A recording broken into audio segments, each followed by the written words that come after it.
Have you ever wondered what it was like on New Year's Eve and New Year's Day back in the 1800s?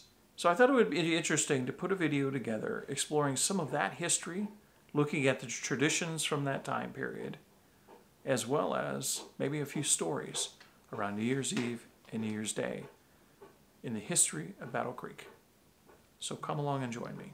New Year's Day over 150 years ago in the mid-1800s meant something quite different than it does today. According to Bernice Bryant Lowe in Tales of Battle Creek, New Year's Day was a day for gentlemen to go calling on homes hosted by women and girls who stayed at home, supplying their visitors with their finest culinary specialties. It was also a time for young gentlemen between the age of 10 and 12 who'd spent their years up to that point learning manners and often having spent a year in dance school to don their Sunday best clothes and be rewarded with wonderful choices of pies and other irresistible cuisines throughout the day from noon to 6 o'clock. Carriage companies kept busy transporting men all over town on New Year's Day, often doubling up their drivers. The tradition of celebrating gentlemen callers died out in the late 1800s, but it was a tradition that continued on the East Coast in the New England area for many years following. The Sunday Morning Call in December 1884 posted a notice that read, "All ladies who intend to receive New Year's calls will please hand in their names and residence for the next Sunday's issue of the Call, as we shall then publish a complete list." Such was the tradition of the time. I did research this in the following issue to see how many were on the list that got posted, and there was no list, so I checked the following issue, and there was a short notice that indicated that no ladies submitted to the call list that year, so they didn't publish one. So I believe around 1884 was kind of the end of this sort of tradition in the city of Battle Creek. As for New Year's Eve celebrations in that time, other than mentions of church bells ringing at midnight sometimes or church services held, it was not like it is today. Other traditions included the old hotels at the time, the Williams House and the Halliday House and the Clifton House hotels, hosting New Year's Day dinners with special menus that included wild turkey, pheasant, venison, roasted pig, lobster, and pastries galore. The new year, especially on the farm, was almanac time. One paid for the new farmer's almanac, but there were also editions produced for free by patent medicine companies, which were available at the downtown drugstores. The almanac was often used frequently for reference to foretell weather or obtain advice for planting. It was said the old-time almanac was a farmer's friend and often had a special place on the shelf next to the Bible, Webster's Dictionary, and recipe books. Now let's look at a few stories from the past that happened on New Year's. Before I go into specific stories from New Year's, let's take a tour of some ads that were in the newspaper of the 1800s around that time of year. Let's start with this ad that ran in 1855, which headlines, "Know Thyself," discussing Dr. Lispenard's great work on the diseases of the... What? Sorry, I'm not sure that I can say that out loud on YouTube. But just look at this guy's face and tell me it's not one you can trust. It kind of looks like he's saying, "My precious." Moving on, in 1856 we have the really helpful ad about rat extermination. It reads, "I'm off. I shall burst. I'm a goner." Very descriptive. And it sounds like it's fun for the whole family. As we move on to a New Year's Eve ad from 1888, we have the Aesop's Fable story of a dog and his shadow selling Santa Claus soap. You know that one about a dog crossing a bridge with meat in his mouth, looking in the water and seeing another dog with meat larger than his and then dropping it and having lost both? Yeah, I tell that one to my dogs all the time. A year later, on New Year's Eve, we have the ad by Ranger and Farley's for polished rockers. And oh, by the way, they don't just sell furniture, they do undertaking too. So convenient. Then in 1860, we have this great ad for Herrick's sugar-coated pills, which claims they bring about the happiest effect. So much that children cry for them. Finally, in 1862, I found this great ad selling boots for just $1. Even upside-down, sideways walking elephants love them. Besides ads, some of the New Year's Eve illustrations from the old newspapers were kind of special. Here's a few of them. This one ran on New Year's Day in 1899 and has the caption, "I wonder what incarnation you've got up your sleeve for me." These other two I found that ran in 1908, one showing Father Time walking away from a stork holding a child in a basket, and another really creative and detailed one depicting Father Time approaching a cuckoo clock, seeing that it was New Year's, and then letting out the old year and walking in the new one. Somehow the old cuckoo message reminds me of how we all felt about 2020 and probably about 2021. In a previous video on Oak Hill, I covered a story about Cornelius Byington, which I will put the link to at the bottom of this video so you can learn more about his story. I'm not going to go into a lot of detail on Cornelius Byington in this video because he's really more of a topic for a future video I intend to do. I will tell you that I did get a copy of his diary and I'm in the process of studying that right now, so I can include that in a future video about his story. He was a village clerk in Battle Creek when the Civil War began, and he enlisted. And when he enlisted, he was given the rank of captain and was later promoted to major.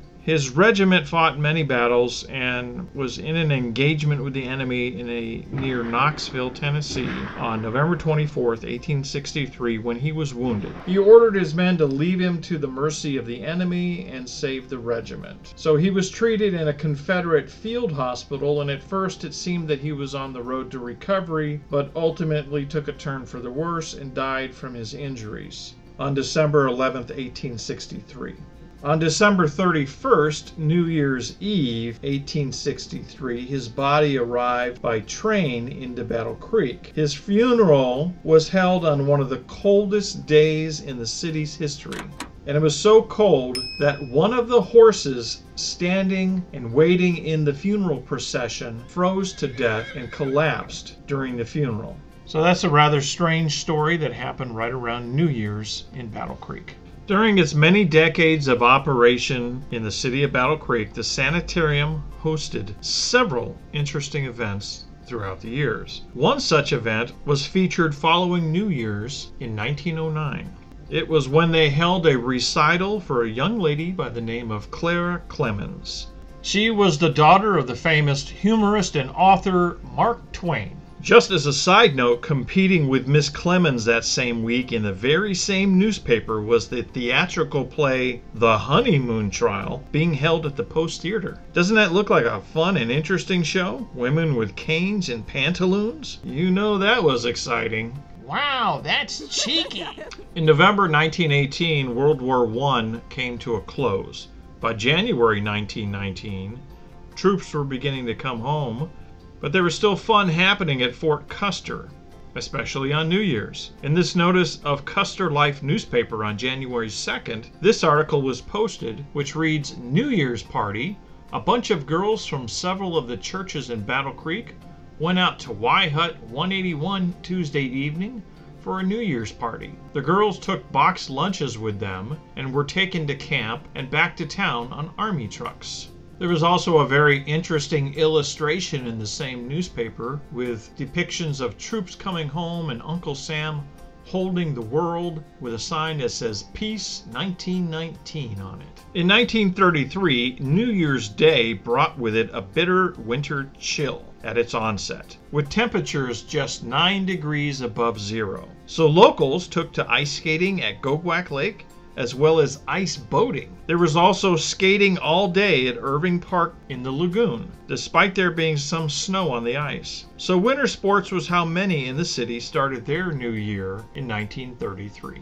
Skipping ahead to 1960, the New Year's Day news that year discussed a topic we all take so much for granted these days, which was the I-94 expressway. The section just south of Battle Creek had been completed a few months prior, and the plan was to have the expressway cross the entire county in the new year. Also, new plans were introduced to add 2 new routes into the city on US 12 and M78, the latter which is also known today as the Penetrator. The US 12 route added a connection for Dickman Road to connect with I-94.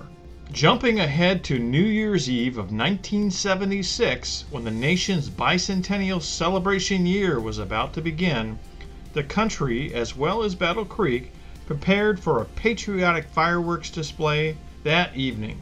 Also, the same day saw winter conditions perfect for some outdoor ice hockey. But before we complete our journey into New Year's traditions and stories, I'd like to return to the year 1910 to an article in the Battle Creek Sunday Journal that discussed the science of living and New Year's resolutions that I thought were not only a great insight and good advice, but somehow quite relevant to present day. The first article states, students of the science of living have traced the cause of poverty to several conditions, mainly absence of work, the opportunity to labor, an insufficient wage, reducing the family to want, the cost of living all out of proportion to income, drunkenness, sapping away the wage earner's usefulness, indolence, usually born of discouragement and blasted ambitions, extravagance, indulgence in luxuries, finally, ill health, the bane of which is felt even by the rich. Society may never be able to overcome all these conditions, but there are several of them that it can, and when these have been banished, perhaps ways and means of reaching the others will seem less impossible. The final message in this same newspaper is a simple single line from a story about New Year's resolutions. It reads, New Year's resolutions, in fact, all individual ambitions and aspirations,